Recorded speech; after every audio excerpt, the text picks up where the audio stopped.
Hey, welcome to the gym. Oh, how you doing, Coach? Good, good, good. So I want to get a good idea of what, your ultimate fitness goal is.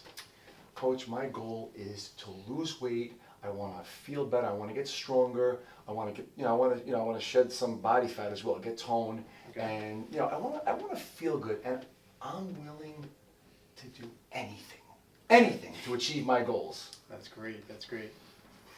We happen to have like the perfect program here for you. Oh, I knew I was in the right place. I knew. It's probably the #1 weight loss program in the area. It's a 30-day weight loss challenge. Oh, I heard all about it. That's why I'm here. I think you would be a perfect fit. Oh, So what I'd like to do is get you in Monday night at 7 p.m. for our orientation. Monday at 7. Monday at 7, it's our orientation. That's my fantasy football draft. Okay. All right. We have a backup. We're going to hold a backup orientation. It's Wednesday at 6 p.m. Can you make that? Ooh, could it be a little later? Wednesday at 6. I have my bowling team. It's a big tournament this week. I roll with them the whole season. Okay. I can't let them down. Why don't we do this? Yeah, I'm sure there's other things. Come in special Monday morning. We'll do a special weight loss orientation just for you. Monday morning, come in really early at like 7 a.m. I take Mickey to soccer at 7. Okay. All right, here's what we're going to do. Because of your schedule, we're going to do something more individual for you. So I'm going to set you up with a personal trainer who will schedule you individually. Something more customized to my I got schedule. the perfect trainer for you. I want to do this more than anything, but Okay. it's got to also work. I got kids, I have a wife, I have a job. Right. I see you're motivated. You Oh, really need to lose this weight. I am so motivated. I'm telling you, I'll do anything. Okay. So I have the perfect guy for you. His name is Chris. Beautiful. I'm gonna need you to see him Tuesday, okay, at 6:30. How about this? Between 6:30 and 7:30 on Tuesday. I got Dave's baseball practice Tuesday night. All right. Oh, Listen. we got to make this Here's work. what we're Coach, gonna do. Coach Flanagan, listen to me. Here's what There's got to be other times. All right. Here's what we're gonna do. Okay. Just for you. All right. Saturday morning. I need you to get here. Saturday morning. Like between 7 a.m. and 9 a.m. That's my book club. I mean, you want to lose the weight, right? Of course I do, but book club. You can't miss it.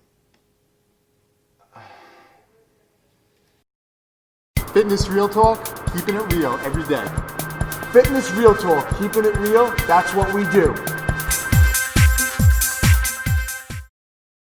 Welcome to another episode of Fitness Real Talk. I'm your host, Greg Crawford, with my co-host, Joe Papalardo. How you doing, buddy? And we're back with episode 2 of Fitness Real Talk. And today we are talking about fitness and parenting, how to balance the two, because we know it's a big thing right now. We personally work with a lot of people that are parents, and they're trying to fit working out, being a good parent, and eating healthy at the same time. So we see it a lot. It's tough. Joe, I know you're a dad, Yeah. so And even my business is fitness, and I find myself in the struggles every day being a parent. If you want to achieve fitness success, and you are a parent, you have to learn to navigate through stuff. I talk to parents all the time. Being a father, I find myself at birthday parties, games. I go to my cousin's games with my daughter, her gymnastics class, and I'll talk to other parents, and parents always find an excuse. Oh, I have kids. Well, I can't do that because I have to be here, or I can't do that because I have to be there, and I can't get on a diet because I'm always around this bad food. Being a parent is not... or my kids don't like that. Right. Oh, I have to cook for my kids. Right. Being a parent is not an excuse to let yourself go. Okay? That's the most important thing you have to realize. You have to navigate through these things. You have to work. You have to work with your partner. You have to work with your wife. If I'm going to take the kids here, then you have to take them there so I can get my workout in. You have to make sure that you have your meals prepped sometimes to have with you. If you know you're going to be out all day, you can't not eat. And you don't want to eat the junk that you're going to be subjected to. If you're at a baseball game and you're at concession stands, your kid's baseball game, what do you have at concession stands? You got hot dogs, you got potato chips, knishes.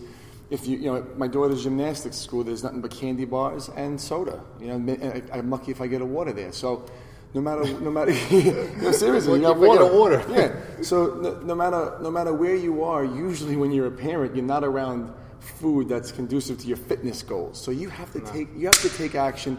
You got to take matters into your own hands, and you have to just do it. That's it. Bottom line, if you let the world and society dictate your life and you eat according to what they're going to have for you, you're finished. You got to make your own fitness schedule. You have to bring your own food, and you have to want it. You can't just say, "Oh, I'm a parent, I give up." Because then when they have children and you're a little older, your health is going to be poor, and you're not going to be there for them. Yeah, I mean, and I'm not a parent, but I am a child, and I'm a child of a parent. I have parents, and I could tell you, like, you know, I would, growing up, I wanted to see my mom happy and healthy and, you know, at her best. I mean, every kid wants that for their kids, for their parents. So don't feel like you're taking away from your child if you focus on yourself. Yeah. Because they want that for you. They're growing up, they're watching you. I always tell our clients here, your kids are watching you more than they're listening to you. So They learn from us. yeah, they learn by actions. You know, we're supposed to be role models for our kids. So, you know, what I could say to you is that your kids want you to be at your best. They want you to be healthy. So if you have to, you know, make some changes in the household, you know, cook differently, you know, maybe share roles with either your spouse or your friends that have kids and share carpool a little bit. You know, there's always things you could come up with to help create some time for yourself so that you can make yourself a priority. Because in the long run, your kids are going to benefit from it if you're, you know, physically in a good place, mentally in a good place. So it's time to, you know, make yourself a priority. That's great. That's such a good point because they're watching us. I'm very aware, especially when I'm with my daughter, how I conduct myself, my habits, what I do, because I know that she's going to follow in my lead. So when I talk about, you know, taking care of myself and being healthy and food, and I'm careful too. I'm careful not to be too erratic when it comes to food at her age. Yeah. Because, you know, kids, you also don't want them to dislike food either. Right. So you have to know that there's got to be moderation and balance with food, which I reference your nutrition book as a great way to teach my daughter how to eat and balance and keep things in moderation. Yeah. The heroes and the villains. Right? Yep. Plug to my partner's book, which is phenomenal, and it really was, for me, it was crucial in getting through to my daughter, who's only 5 years old, the good and the bad of food. She knows that, okay, it's okay sometimes to have food that isn't so healthy, but she's aware of it already. And she knows that when she's eating healthy, it's good. And we call them, you know, in superheroes and villains broken down in the book. So then again, these are just ways that you want to try and communicate to your child and set an example of living a good, healthy lifestyle. Don't feel weird. Don't feel like you're out of place. Don't let society dictate your life. Take matters into your own hands. Great point. Do it for your kids. Good point. Yeah. And, you know, the last thing I want to finish off by saying is I think kids should be more educated also on nutrition and health. They're not. And the more educated they are on why they should eat healthy, maybe what's in healthy food, maybe learn more about the vitamins and the minerals. If they learn these things, and the kids absorb this stuff, if they know that, they're going to look at food differently. I know when I was a kid growing up, you know, I happened to learn a little bit early about vitamins, minerals, and it made me more interested in what I was putting in my body. So that might be a good thing for you to think about with your child, is maybe educate them on nutrition a little bit. I mean, that's it. So Joe, that wraps it up. Let's go into your super duper workout of the week. Let's go get it. Come on. Hey, it's Joe, and welcome to the workout of the week. Today is not going to be a traditional workout where we're actually going to go through sets and reps. I'm going to do a little bit of a tutorial with you. I am very big on form. Form is, to me, one of the most important things when it pertains to training. Certain people, they work out, but they have bad form, and that causes injuries, it causes problems, it causes unbalances in the body. So I want to really teach you to clean up your form by just doing some basic things, okay? So you see, I got a bar here, I got a dumbbell, and I got a little platform. Okay, so I'm going to show you right now where you're supposed to keep your shoulders, okay? Now, if somebody was to do, let's just say, a bent over row, which is a very common upper body exercise. People do it all the time. If I had a nickel for every time I was in a gym and I saw somebody doing a bent over row like this, bent over, doing this. How does that look? That probably doesn't look that bad, right? On the contrary, it's very wrong, okay? What you want to be doing is you want to make sure that your shoulders are pinched back just like this, okay? And that makes all the difference. Another thing you want to do is make sure you breathe. Breathe properly, out on the exertion. Get a squeeze. Feel the muscle you're working, even if you're doing a couple of slow reps.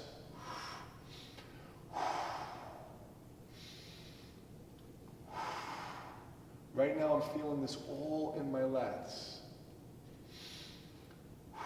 Now on the row, the exertion is on the way up, okay?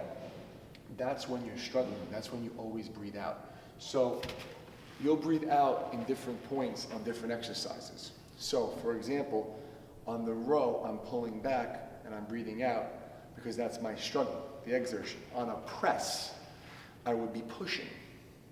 Therefore, the exertion is on the, so a good breath. Now, same thing, shoulders on the press. Right here, I can show you standing up, okay? When you're pressing, you want to make sure that your elbows are right about there. So it would look like this, okay? 2 L's, your elbows slightly downward, okay? Shoulders pinch back, come up.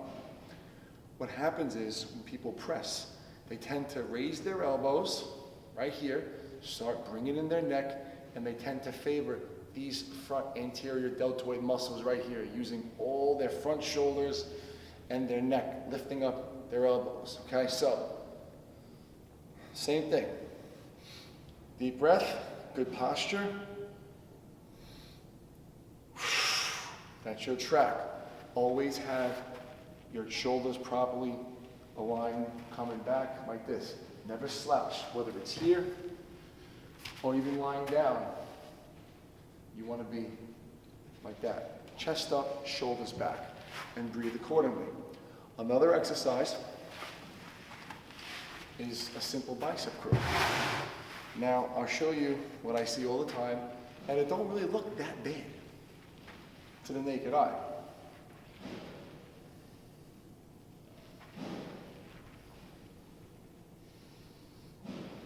You know, you're still getting a little bicep work in there, but you're nowhere near in position, you're not isolating the muscles, and you're putting yourself at risk for bad posture. Okay, now the right way.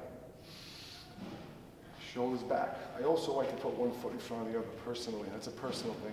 I feel safer, I feel like I get more leverage, I feel secure in the back. Okay? Now, neutral grip. You can use the grip as you like, you know, whatever part of the bicep you're trying to hit. Shoulders back. Control, squeeze. See where my shoulders are?